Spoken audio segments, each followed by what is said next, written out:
You know those people, when you see them in your feed, at some point in time you're like, okay, it's time. I think I need to block this person right now.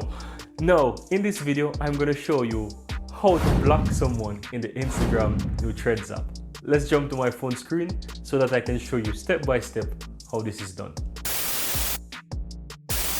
Now, as you can see, I'm in the home dashboard here of the Threads app, right? And I'm gonna just pick somebody random.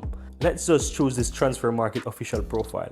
And all you need to do if you want to block this profile is hit the three dots on the top right hand side of the post, and here you will see block. You just simply click the block button, and this will give you an option to do two types of blocks. The first option will block all accounts created, and the second one will only block that specific profile.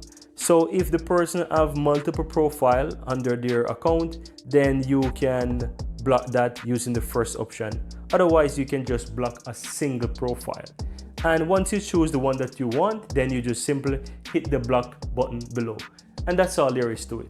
Now guys, if you found some value in this video, go ahead, give this video a like. And if you've not yet subscribed to the channel, feel free to subscribe to the channel to see much more videos coming out every week like this one. See you next time.